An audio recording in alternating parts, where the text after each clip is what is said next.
బ్యాక్గ్రౌండ్లో నీకు ఇలా చాలా ఇంపార్టెంట్ టైటిల్ పెట్టినా ఎవరంటారు ఏందన్నది ఒక చిన్న గెస్ చేయరు మీరు. సో ఇట్లాంటి స్టేట్మెంట్స్ ఎక్కడి నుంచి వస్తాయి?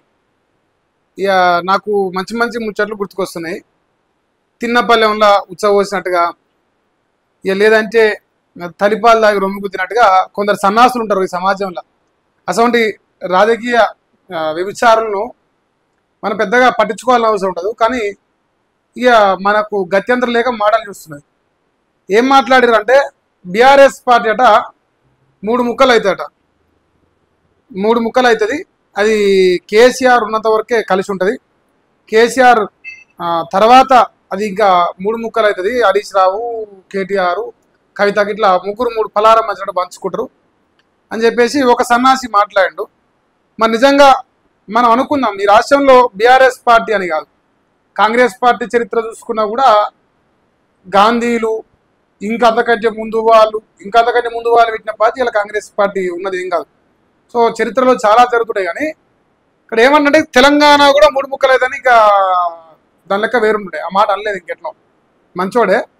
సో బీఆర్ఎస్ పార్టీ 3 ముక్కలు అని చెప్పేసి ఒక సన్నాసి మాట్లాడు. ఇలా మన వెలుగు పత్రిక సాయంత్రం న్యూస్లో చాలా గొప్పగా రాసుకొచ్చింది. అంటే ఆనందం అవుతుందన్నమాట. సో ఆనందం అవుతుంది, అరే బాగా అన్నాడు బాయ్, మంచిగా మాట్లాడినాను. ఇది వార్తనే. సో ఈవినింగ్ 5 o'clock న్యూస్లో రాశారు, కేసీఆర్ ఉన్నంత వరకే బీఆర్ఎస్ అట ఉంటుందట. ఆ తర్వాత పార్టీ 3 ముక్కలు అవుతాడట. కేటీఆర్ ఐలాండ్ లెక్కట. ఎవడంటాడు? ఇదే బీఆర్ఎస్ పార్టీ ఎంగిల్ మెతుకులు బతికిన సన్నాసుడు అంటాడు. ఇప్పుడు నేను అందుకే చెప్తాను, ఇట్లాంటి సన్నాసులను ఎంకరేజ్ చేయొద్దు. కేసీఆర్ చేసిన పాపం ఏంటంటే ఇలాంటి ఎదవలను తీసుకొచ్చుకొని పార్టీలో జాయిన్ చేసుకొని తను చేసిన అతిపెద్ద తప్పు. నిజంగా కడియం శ్రీ గారు అనేటోనికి అలా కేసీఆర్ అనే వ్యక్తి దేకపోతే ఎవడో కూడా ఇలా గుర్తుపట్టపోతుండే. ఆ స్టేషన్ కాన్పూర్ దాటొస్తే ముఖం కూడా దేకపోతుండే జనాలు. సో పచ్చ రంగులో వండుకున్నాడు కొన్ని రోజులు, ఇప్పుడు కాంగ్రెస్లో వంతాడు, ఇంతకుముందు బీఆర్ఎస్లో వంతాడు, రేపో మాపో ఎంఐఎంలో కూడా వంతడవచ్చు. సో ఇలాంటి రాజకీయ వ్యభిచారాలు పెద్దగా సమాజం చూసినట్టు వదిలేసేయాల్సి వస్తుంది కొన్నిసార్లు. ఎందుకంటే ఇప్పుడు ఇదే మాట బీఆర్ఎస్ పార్టీలో ఉన్నప్పుడు చెప్తే బాగుంటుండే. ఈ పెద్ద మొగోడు అంటాడు కదా, పెద్ద మొగోడు అనుకుందాం, చేసే పెద్ద మునగాడని అనుకుందాం కేసీఆర్ చెప్పినట్టు. మరి బీఆర్ఎస్ పార్టీ 3 ముక్కలు అవుతుంది. అసవంటి పార్టీలో పీకనీక వంజవా 10 ఏళ్ళు సమాధానం లేదు. సన్నాసం లెక్క మరి మన గెలిచింది కూడా అలానే గెలిచినాం. నిజంగా మానవ జన్మెత్తే మనిషి పుట్టుక పుడితే మరి రాజీనామా చేయడం అంటే నేను చెయ్య, నాకు లజ్జ లేదు. ఏ పార్టీలో ఉర్రబాయి అంటే నేను ఏ పార్టీలో గా పార్టీలే వన్యా. సో ఇటువంటి సన్నాసి మాటలు మాట్లాడేటోడు కేటీఆర్ను అరెల్లెక్క అంటాడు. ఇదే కేటీఆర్ ఎంగిలి మెతుకులు తిని, ఇదే కేసీఆర్ ఎంగిలి మెతుకులు తిని ఈయన ఎమ్మెల్యే అయిండు, మంత్రి అయిండు, ఉప ముఖ్యమంత్రుడు అయిండు, అన్నీ చేసిండు. ఇప్పుడు ఏమంటారా, నాకేమో మంచిగా వస్తాయి కానీ అది చెప్పకూడదా. సంసారం చేసిన వాళ్ళే మంచోడట, ఇడిపించుకున్నాక మొగడు మంచోడు కదంటారట. అట్లా సంసారం చేసినప్పుడు తెలియదు అక్కడ మొగడు మంచోడే కాదని. బీఆర్ఎస్ పార్టీలో అనుకునే రోజులు గుర్తు రాలేదా?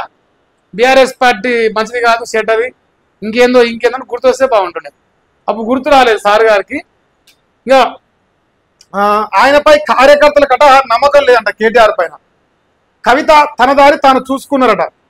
హరీష్ కూడా టైం కోసం ఎదురు చూస్తుంది. నీలాంటి వ్యక్తిత్వం హరీష్ రావుది కాదు, నాకు అంచనా ఉన్నంత వరకు నీలాంటి వ్యక్తిత్వం హరీష్ రావుది కాదు. సో నమ్మిన సిద్ధాంతం కోసం నిలబడగలుగుతాడు. మన లెక్క 16 రంగులు మార్చలే, 16 వేషాలు వేయలే. సో మామ గీసిన గీత జవదాట్లే ఏనాడు. ఇక ఈ కేటీఆర్ గురించి ఎందుకు మాట్లాడుతారంటే, ఇప్పుడు కడియం శ్రీ గారి కానీ లేదు రేవంత్ రెడ్డి కానీ ఇంకెవరైనా కానీ రేపు బీఆర్ఎస్ పార్టీ అధికారంలోకి వస్తే కేసీఆర్ తర్వాత కేటీఆర్ అనేది అందరికీ జగమెరిన సత్యం. సో ఆ అక్కసుతోని కేసీఆర్ని తిడుతూనే, కేసీఆర్ని పొగుడుతూనే, లేదంటే బీఆర్ఎస్ పార్టీని తిడుతూనే, బీఆర్ఎస్ పార్టీని పొగుడుతూనే కొన్నిసార్లు తెలంగాణ ప్రేమికులుగా, కొన్నిసార్లు తెలంగాణ ద్రోహులుగా ఈ సన్నాసులతో వ్యవహరిస్తారు. ఫైనల్గా ప్రజలు నిర్ణయిస్తారు రేవంత్ రెడ్డి ఎంత చక్కగా పరిపాలిస్తుండు, రేవంత్ రెడ్డి వల్ల కాంగ్రెస్ పార్టీ ఎంత డెవలప్ అయింది, ఇంకా ఎంత డెవలప్ అవుతుంది, ఇవన్నీ కూడా ప్రజలు చూస్తున్నారు. కానీ వీళ్ళ అహంకారం ఏంటంటే ఇప్పుడు అధికారంలో లేరు బీఆర్ఎస్ పార్టీలకు, అంతే. ఇక పండుగ ముందర కుక్క ముచ్చట మురుతారు. రేపు మళ్ళీ అధికారంలోకి రా మరి ఇదే సన్నాసులు వెళ్ళదుంకి కాంగ్రెస్ పార్టీ వచ్చింది మా రాజన్న లెక్క కాంగ్రెస్ పార్టీ వచ్చింది ఇక లేవదు రేవంత్ రెడ్డి సవట అని ఇదే మనసులు ఇదే స్టేట్మెంట్ రేపు మళ్ళీ 5 ఏళ్ళ తర్వాత ఇవన్నీ ఇస్తారు. వాళ్ళకేమో సిగ్గులు లజ్జలు ఇట్లాంటివి ఏమి ఉండవు అనమాట.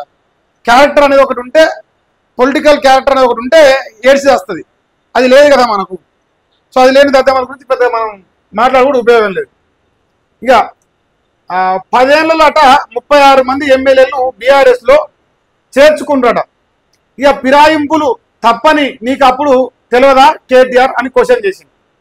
నువ్వు ఏం చెప్పినావా? ఇప్పుడు ఫిరాయింపులు తప్పు కాదు అనేది రాజ్యాంగబద్ధంగా మాట్లాడుతున్నాం. ప్రజల కోణంలో చూస్తే తప్పే. మేము వాళ్ళేం పత్తిత్తులు వాళ్ళేం పతిపత్రాలు మీ ఈనాడు చెప్పలే. ఇప్పుడు వాళ్ళు విలీనం చేసుకుని మీరు విలీనం చేసుకోరు దద్దమ్మలారు అనేదే పాయింట్. పోనీ మీరు తప్పు అంటారు కదా, మరి ఆనాడు మీరెందుకు మీ కాంగ్రెస్ పార్టీ ఎందుకు తీసుకుంటే కోర్టుకు పోలేదు? మీరెందుకు ఇంత స్ట్రాంగ్గా ఫైట్ చేయలేదు?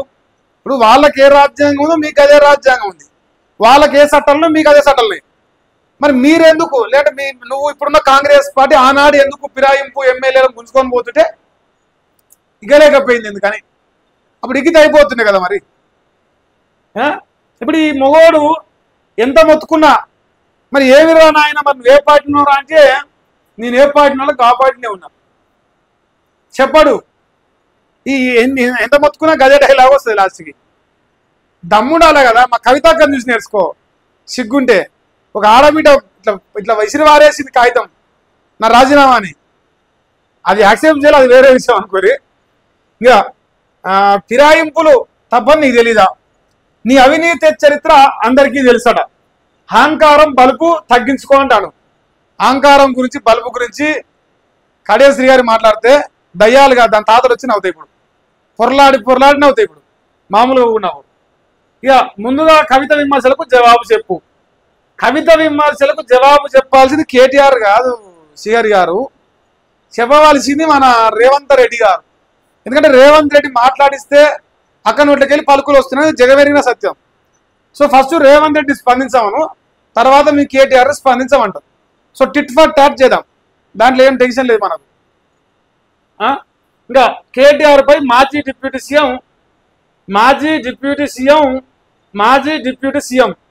ఇది పెట్టింది చూసినావు వీడు ఈ పేపరోడు. ఆ పేరు వచ్చింది కేసీఆర్ ఎంగిలి మెతుకుని వచ్చింది, కేటీఆర్ మోచేదిలాదినే వచ్చింది. మాజీ డిప్యూటీ సీఎం అని పక్కన రాసింది కదా ఈ పేపరోడు. అది బీఆర్ఎస్ పార్టీ ఎంగిలి మెతుకుని వచ్చింది. ఇది ఒక్కటి చాలు నువ్వు ఎంత ఎదవ అని చెప్పడానికి. తిన్నపల్లెంలో అలాంటి తల్లిపాల రొమ్ము కూర్చుంటే నీ వ్యవహారం ఏంది, నీ బతికేంది, నీ రాజకీయ వ్యభిచారం ఏంది తెలుస్తుంది జనాలకు. ఇక దాని గురించి కొత్తగా ఏదో చరిత్ర రాసేట్టు మీ ఎక్స్ప్లెయిన్ చేయాలన్న కర్మ కూడా మాకు లేదు. నువ్వెంత దరిద్రం అనేది నీకు ఇచ్చిన పేర్లనే తెలిసిపోతుంది. ఈ పేర్లో ఇచ్చిందే కేసీఆర్. ఆనాడు మొగోళ్ళ లెక్క మునగాళ్ళ లెక్క వండపోయిన వాళ్ళు అలానే పచ్చరంగుల పికనీకి వచ్చినావా మరి అంటారు కదా జనాలు, పికనీకి వచ్చినావా అని.